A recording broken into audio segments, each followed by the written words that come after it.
Pernah nggak lo lihat di depan Istana Merdeka, tiap hari Kamis ada sekelompok orang berdiri rapi, pegang payung hitam, diem aja. Itu aksi Kamisan, sebuah gerakan diam yang udah berlangsung lebih dari 18 tahun.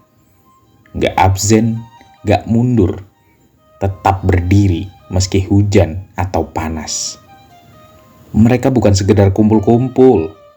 Mereka berdiri di sana buat satu hal, menuntut keadilan.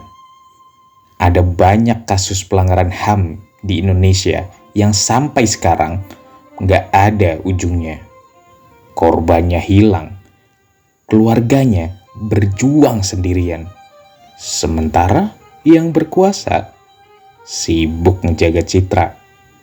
Aksi ini pertama kali diinisiasi oleh keluarga korban pelanggaran HAM. Sampai Maret 2025, aksi Kamisan udah jalan 18 tahun lebih. Tetap ada setiap Kamis, tetap konsisten di depan istana. Bahkan aksi ini udah nyebar ke banyak kota lain di Indonesia. Kenapa? Karena ketidakadilan gak cuma numpuk di Jakarta. Jadi, duduk nyaman, pegang kopi lu erat-erat. Ini bukan sekedar cerita tentang aksi protes. Ini tentang ingatan, tentang perlawanan yang gak pernah mati.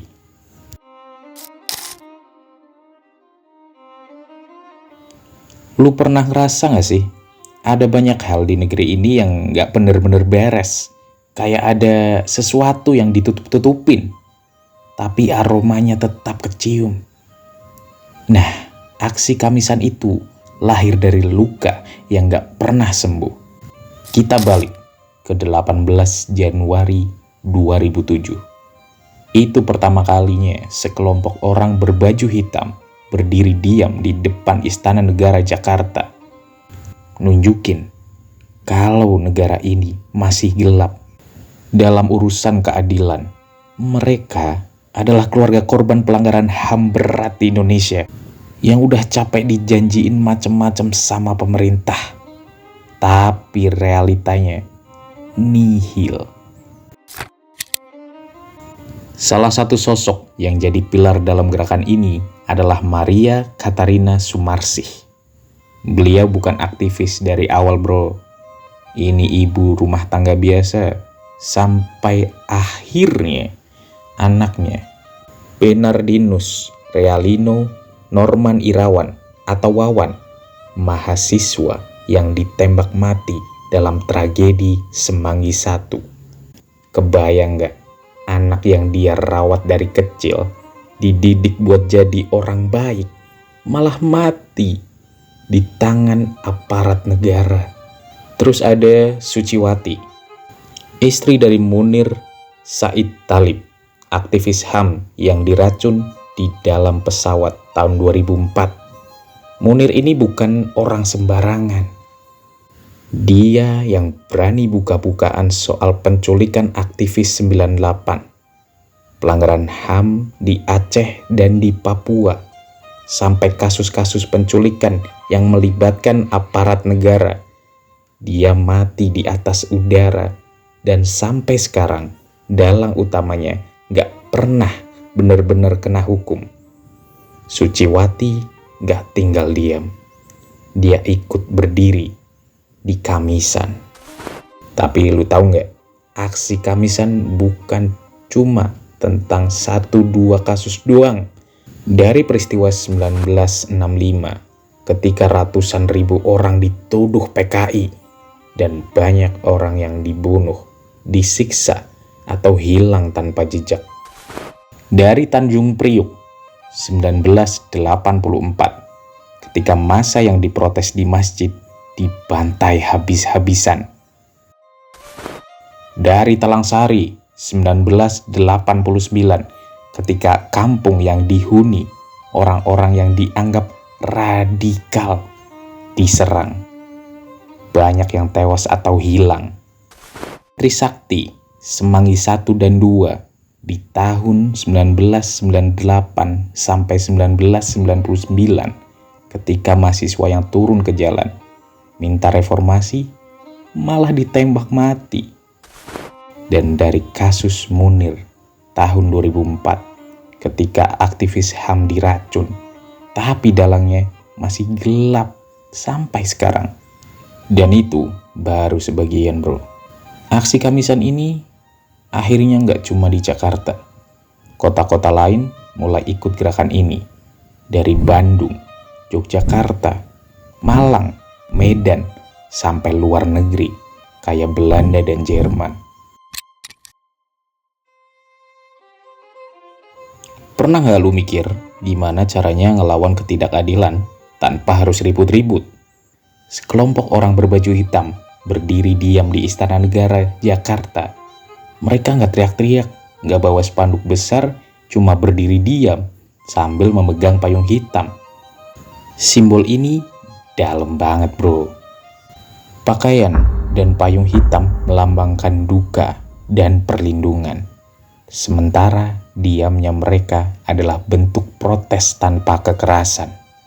Yang bikin Kamisan ini berbeda dari protes lainnya adalah konsistensi dan keteguhan mereka. Bayangin aja, mereka udah berdiri di sana tiap Kamis selama bertahun-tahun dengan aktor yang sama, isu yang sama, dan metode yang sama. Ini bukan aksi musiman yang cuma muncul pas lagi panas-panasnya isu, tapi sebuah komitmen jangka panjang untuk menuntut keadilan. Metode perlawanan tanpa kekerasan ini menunjukkan bahwa cinta kasih dan keteguhan hati bisa menjadi senjata ampuh melawan ketidakadilan. Seperti kata Mahatma Gandhi, hanya cinta kasihlah yang bisa mengakhiri instrumen-instrumen kejahatan negara terhadap penindasan rakyat. Jadi, meskipun mereka memilih jalan sunyi, gema perjuangan mereka terdengar lantang, mengingatkan kita bahwa semua keadilan adalah hak asasi manusia. Lu bayangin deh, berdiri tiap Kamis sore di depan Istana Negara Jakarta dengan payung hitam menuntut keadilan atas pelanggaran HAM yang belum terselesaikan. Kedengarannya simple, tapi kenyataan tidak seperti itu. Aksi Kamisan yang udah berjalan sejak 2007 menghadapi berbagai tantangan dan tekanan yang gak main-main. Pertama, mereka harus berhadapan dengan cuaca yang gak bisa ditebak. Panas terik, hujan deras, angin kencang. Semua pernah mereka rasain. Tapi itu belum seberapa dibandingkan dengan tekanan dari pihak-pihak yang gak senang dengan aksi mereka. Ada aja intimidasi yang mereka terima, baik secara langsung maupun gak langsung. Tapi mereka tetap teguh berdiri, gak mundur sedikit pun. Selain itu, perhatian masyarakat yang naik turun juga jadi tantangan tersendiri. Kadang, isu HAM tenggelam oleh berita-berita lain yang lebih sensasional. Ini bikin perjuangan mereka seolah-olah berjalan di tempat. Ditambah lagi respon pemerintah yang seringkali defensif atau bahkan cuek bebek. Bukannya menyelesaikan masalah, mereka malah sibuk cari alasan atau lempar tanggung jawab. Belum lagi ada stigma dari sebagian masyarakat yang nganggep aksi Kamisan ini cuma buang-buang waktu, gak efektif. Padahal konsistensi mereka adalah bentuk perlawanan yang luar biasa. Mereka terus mengingatkan kita bahwa ada luka yang belum sembuh dan butuh perhatian serius. Jadi, meskipun tantangan dan tekanan datang silih berganti, aksi Kamisan tetap berdiri kokoh. Mereka adalah simbol keteguhan hati dalam menuntut keadilan, meski harus melawan arus yang deras.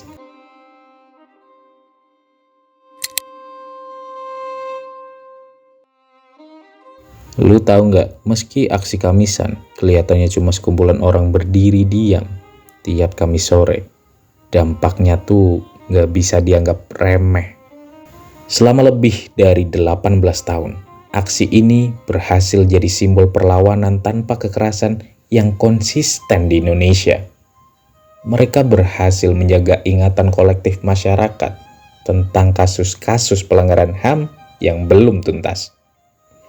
Dengan terus hadir di depan istana negara, mereka memaksa pemerintah dan kita semua untuk nggak lupa sama luka yang belum sembuh. Kedepan, semoga aksi Kamisan terus jadi pengingat kita bahwa perjuangan untuk keadilan itu nggak boleh berhenti.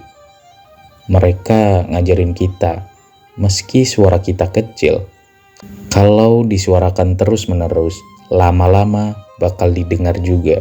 Dan semoga dengan dukungan kita semua, harapan mereka untuk melihat keadilan ditegakkan bisa segera terwujud.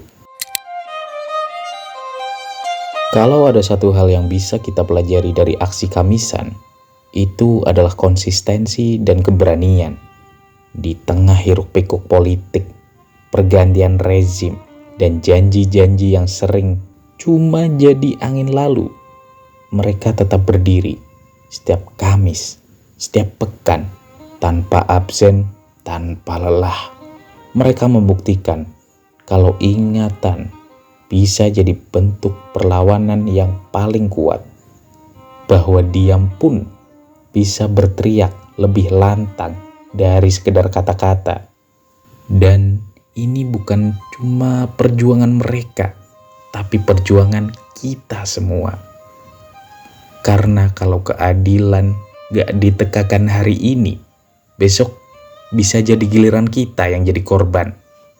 Jadi, apapun yang terjadi, perjuangan ini harus terus didukung. Kita gak boleh berhenti bersuara. Kita gak boleh lelah menuntut keadilan.